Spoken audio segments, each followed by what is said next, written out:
Uh, we have installations on campus. We have film events with lunches when we're back. All of us are back on campus. We invite you to a lunch. And we also have trainings. And just a quick overview of the activities that we undertook last spring. These were all virtual, but we had courses. We had the Our Immigrant Voices course. We were working on participatory action research through photo voice projects. We had the Showcasing Worker Artist group. These groups meet weekly for about an hour. They're open to all staff. We also had a special course called We Are for Freedoms, which was a partnership with the UMass Museum of Contemporary Art, and Amanda Herman supported that effort.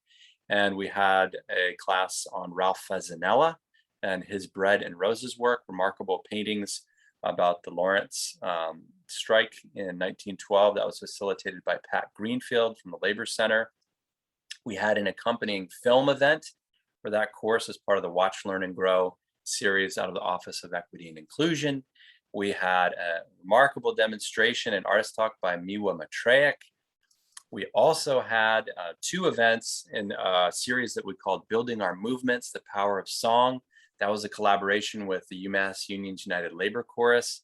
We partnered up on a session called Music, Resistance, and Social Movements with Afro-Am and the Labor Center with Professor Yemisi Jimo and Tom Jurovich, Jerry Levinsky, and we had monthly song swaps. So all of this is just to say there are so many opportunities to get involved with the work that we're doing. Oftentimes we find that people aren't aware of the scope of our work. And so you're welcome. Obviously, we're thrilled to have you here today, and you're welcome at all of our future events. We have many collaborators on campus that make this work possible and alive. And I also want to just give a special shout out to our organizing team. It's a lot of work to put the showcase together. Michelle St. Martin, Lisa Korpiewski, Rain Gagnon, Malini Sinha, Lonnie Edwards, Sarah Jarman, Donna Vanas, and Joe Connolly. This is a core group of folks that have been working on this. Lisa especially has been leading the charge in our virtual galleries, which have more than 70 participating artists. So thanks so much, Lisa. Lisa also hosted a session last night. If you haven't had the chance to check it out, you can see it on our Facebook page. And Lonnie was co-hosting that. And so we're just really thankful for your work and all that you do to make this happen. And lastly, I'll just say that Building Bridges is a collaboration, right? We couldn't do this without the collaboration. So it's the Partnership for Worker Education, where I work, the Office of Equity and Inclusion, and Civic Engagement and Service Learning. And typically what I would do right now is take you over to our showcase website, but the website seems to be having some technical difficulties across campus.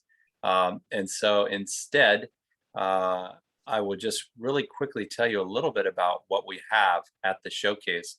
So we have 4 galleries that feature more than 70 artists and makers, UMass staff. And we have videos, we have photo albums, we have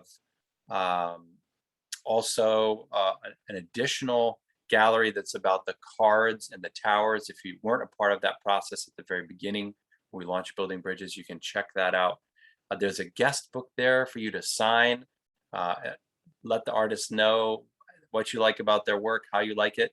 You can also share the website broadly. We have a full schedule of events on the website as well. We have live sessions coming up next week on Tuesday, Wednesday, and Thursday. We have Brett Felix at noon on Tuesday. We have the Our Immigrant Voices photo voice projects with Jessica Claro de Funes, Carol Landry, and Joy Jarm on Wednesday at noon. Wednesday evening, we have Andrew Sarah, who's going to be doing jewelry making. Thursday at noon, we have Michelle St. Martin, who's going to be sharing some writing and photography with us. And Thursday evening at 8, we have our closing session with Lisa and Sarah. They're going to be doing some advanced jelly printing, and we'll close out with fireworks. And so we've got a great lineup for next week. So stay tuned and join us again. And now I would like to welcome Sally. me make sure. Unmute yourself. There we go. All right. Great. Welcome, Sally. Well, thank you for having me. And should I start a screen share then? Yeah, you can start it right up. All right. Let's see. Uh-oh. Do you see it? Not yet. Uh-oh. I don't seem to be able to share my screen. Huh, we shared it earlier. Mm-hmm. There we go. Oh, good. Okay, sorry about that. Okay. My name is Sally Prasch, and I work here in the College of Natural Sciences, and I'm the scientific glassblower. And probably a lot of you don't realize we do have a glassblowing laboratory on campus. So I put the address here. If you ever want to come by and visit, you can. I'm here. I'm only here part-time, so Thursday, Friday, and a half day Saturday. So I also put our website down here that you can go to if you'd like. So scientific glassblowing inspires my artwork. And I just wanted to, on this presentation, go over a little bit about some of the history of scientific glassblowing, and then go into my artwork. I have a piece, a show and tell piece that I'm working on right now. And if we have time, there's a short video. So I'll go right into it. Great. And if you want to go right from the beginning, we can see it in presentation mode. Oh yeah, let's see. Thank you. I don't know. Oh, there we go. There we go. Yeah, sorry about that. Okay, so and then I do the little click. There we go. Okay, so you know, glass has been around for a long time. We find glass in ancient Egyptian tombs. You know, so we can go really far back with glass. But I'm going to start here. This is some ancient Roman glass, and these are distillation apparatuses. So at this point, people were blowing glass and making scientific apparatus. And you know, you think about glass and how much we take it for granted, how much we use it every day. But with some of these discoveries, they could not be done without glass. So I'm just going to go over a couple of discoveries that I really like. And the telescope, of course, has glass inside the telescope that has been cut and ground and polished into different shapes so that we can see the stars. Newton used glass to split light into, you know, see the spectrum of light. What I find interesting, he did this during the plague. He was inside a lot, so he was playing with glass and light during that time period. The compound microscope, of course, we're getting better and better at these microscopes. We're seeing smaller and smaller things, but without the microscope, we wouldn't know anything about cells, you know, and all that stuff. I put these in because I really like them. They're Geisler tubes. Thousands of these were made by scientific glassblowers. They predate the light bulb. There's an electrode on this side and this side. So this is an evacuated tube. They suck all the air out of it. And then they put different gases in there. They also use different colors of glass to create different, you know, colors. So these electrodes are hooked up to electricity, and the energy is going from one to the other, and it sights the electrons in here and lights things up. So this predates the light bulb, but of course we cannot think about glass without the light bulb. There were thousands of scientific glassblowers making light bulbs before it became manufactured by machine. So here's one of the first Edison light bulbs that a scientific glassblower created. I'm going to do a big jump here, go to semiconductors. We all have our cell phones. We're all looking at our screens right now. All that is done with glass. But this is a wafer. Now, can you see my pointer? No. But anyway, on the left there, that's a wafer. That's going to be cut up into little chips. To make this wafer, they put it into what we call a boat that's made by a scientific glassblower. And that's put into a furnace tube and taken up to about 1140 C. And then the angstroms of metal material is put onto that wafer, and then it's cut up into chips. So there's a scientific glass blower making all the apparatus to hold the wafer, and also the furnace tubes are all made out of fused quartz. And of course, where would we be without fiber optics? So again, this is different layers of fused quartz that's pulled into a small fiber. Originally, that was done by scientific glass blowers. Now it's done by a machine. But you can see how light travels from one end all the way to the other end. So, you know, we're attaching information to that light to make it travel. I was very fortunate to work on the gravitational wave. Here you see a big piece of very, very pure fused quartz, and it has a little coating of metal on one side so that it wouldn't feel any vibration of the earth. We had to hang this from fiber optics. And so when they first brought things like this to me, I was like, oh, I don't think we can do that. But they had all calculated it out and it could be done. And so we did hang this from a fiber optic. Okay, so getting into my work a little bit, I started in 1970. My family moved to Lincoln, Nebraska. We had always lived in big cities around America. And so my mother was afraid that I'd run away. So she signed me up for glass blowing. And here is my teacher, Lloyd Moore. I worked with him. I apprenticed with him junior high and high school. I went on and I have a degree now in glass and ceramics, scientific glass technology, and applied science. Not only did I learn glass from him, but I also learned about prejudice in the United States. We went to craft shows, and it was very interesting having a young white woman with an older Black gentleman.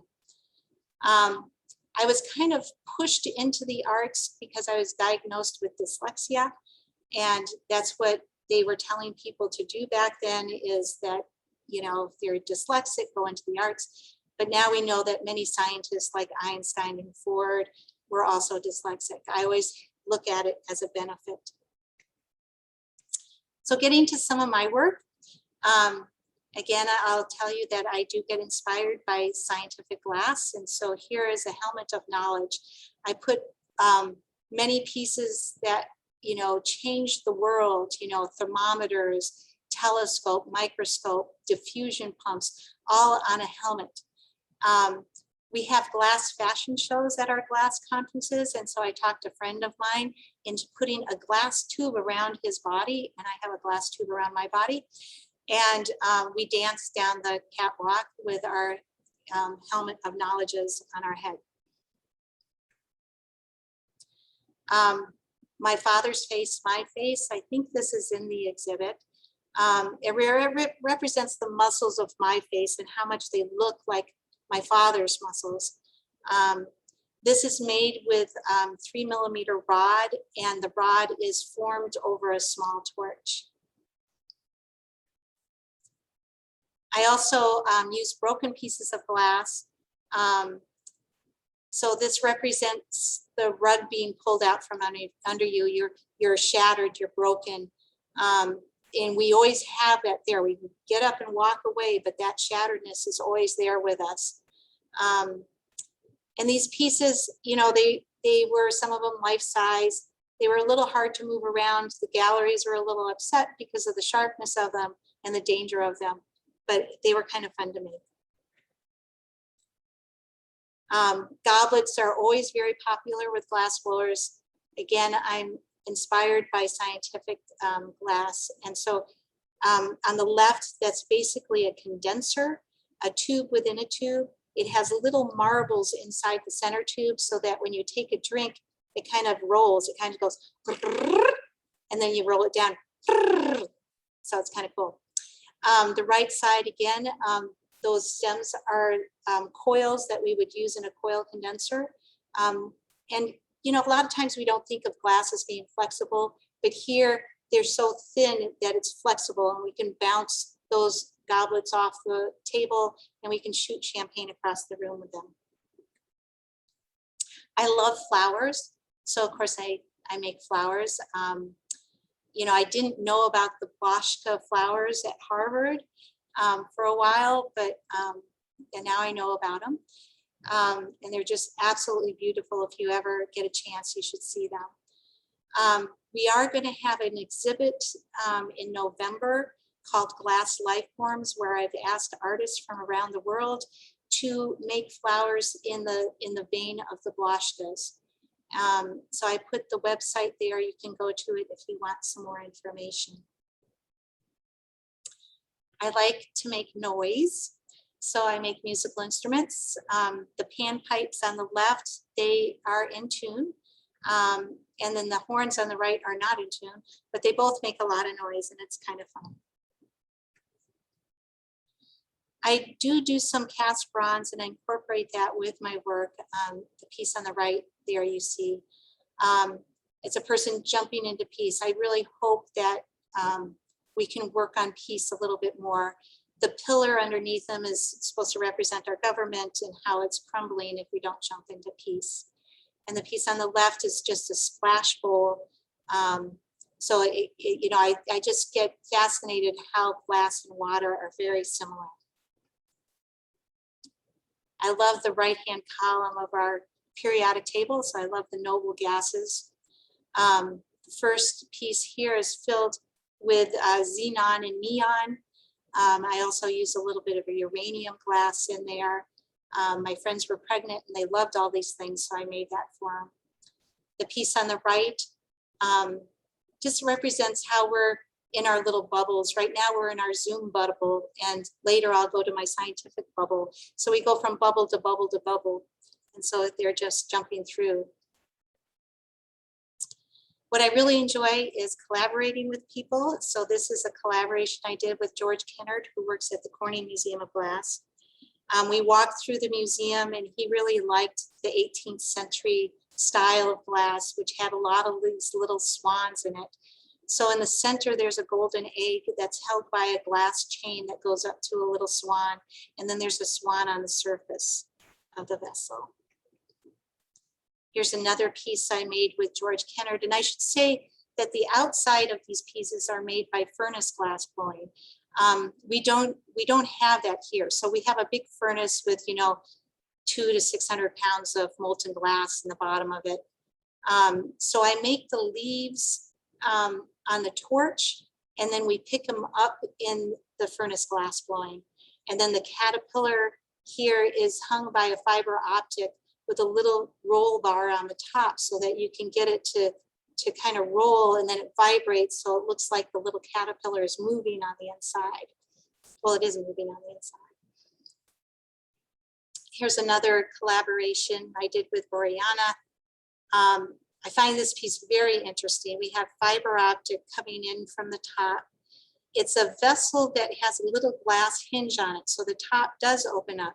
So what she did here is she put a little petri dish of algae there in the bottom, and you can't see that very well, but through the exhibit that algae will grow. This was in the Czech Republic. So I work with people from all around the world. I'll have to say, one thing that glass has done for me is it has let me travel.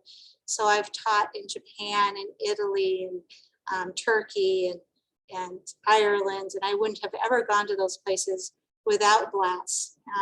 They all hire me to come teach, and then we all have a lot of fun. So I want to thank you for being here today. I want to show a show and tell piece.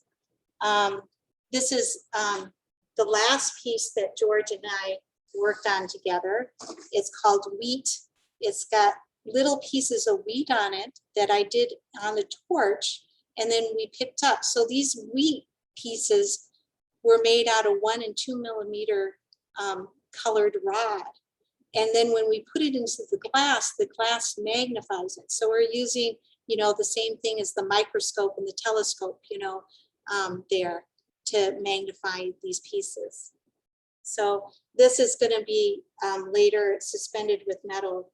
And then we'll probably have something hanging in the middle of that also.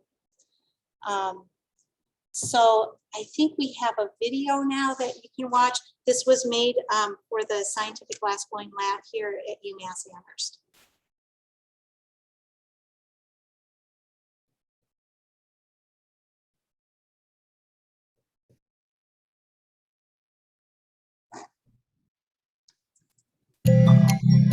Glass has always been a part of scientific discovery. My mission in this lab is to make the best scientific apparatus for researchers. I enjoy trying to help scientists working on research that they've never done before. It's never been done, so they need new apparatus to do that research. So that's the exciting part of being here, is hearing about that new research. If they need things modified, repaired, or fabricated, but to create that, we have to blow into the glass to make different shapes. So mostly we work with fire. We use torches that run different fuels to create a hot flame to melt the glass. And we also have lathes that turns the glass for us. This is a condenser, and every condenser is made by hand in the world. But everybody wants a different size, different amount of coils, how close the coils will be, and the coils are a little bit flexible. A lot of times we don't think of glass as flexible, but it is. When I first started out, I just enjoyed it, but I've never found anything more pleasurable. I work for chemistry, physics, chemical engineering, agricultural, animal science, and so I try to work for everybody on campus. Come visit the glass shop.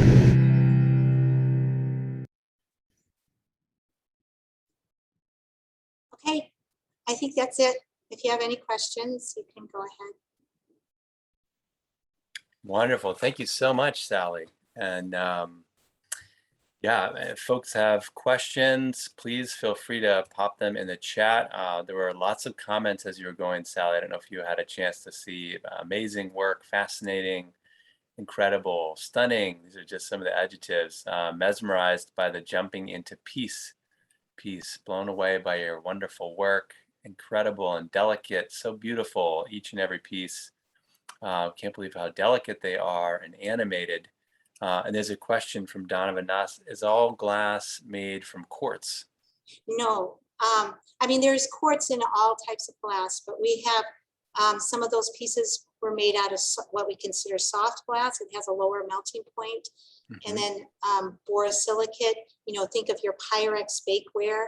That is a little bit of a harder glass. And then fused quartz is really extremely hot and hard. So there's a lot of different types of glass that you can work with.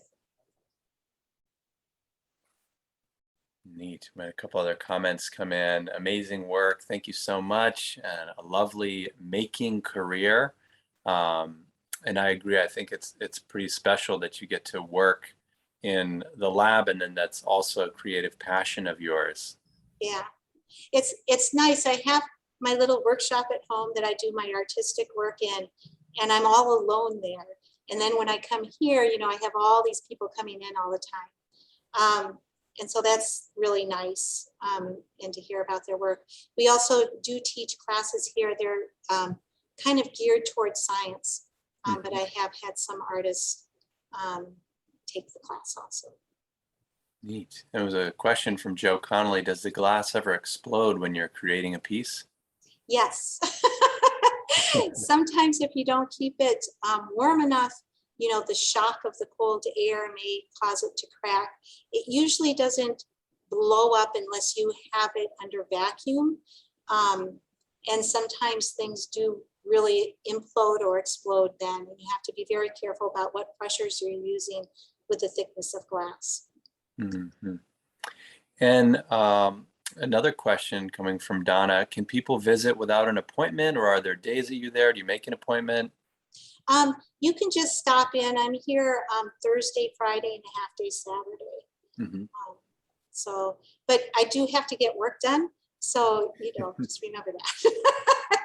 Yeah. Neat. And do you have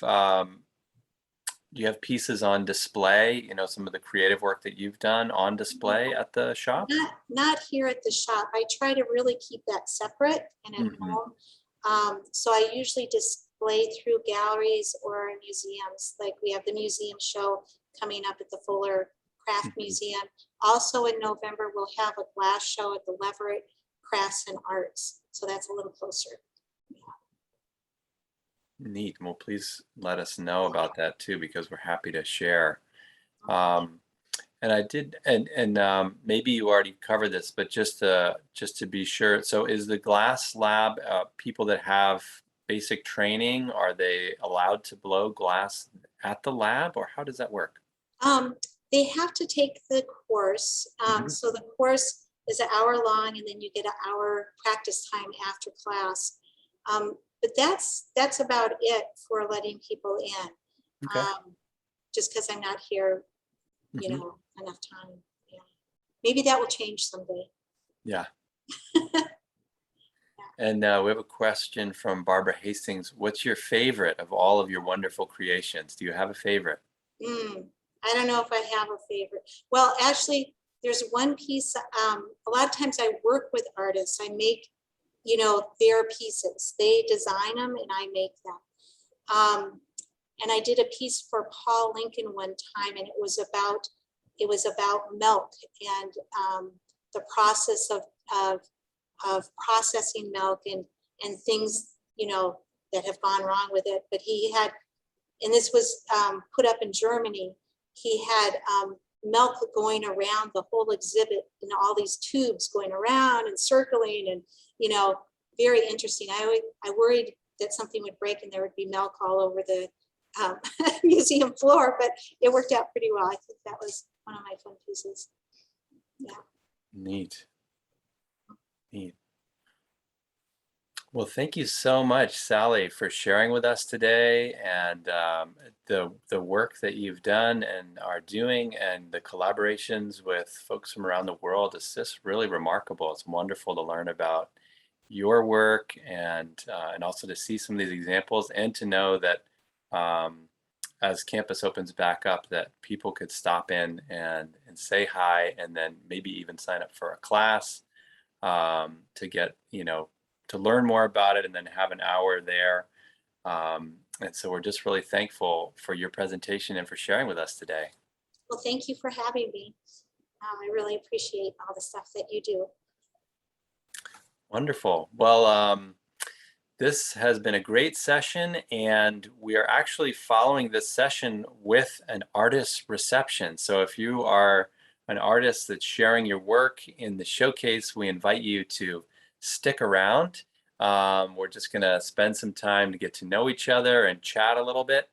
And otherwise, we look forward to seeing you next week at our live sessions starting Tuesday at noon. So thanks everyone for joining us.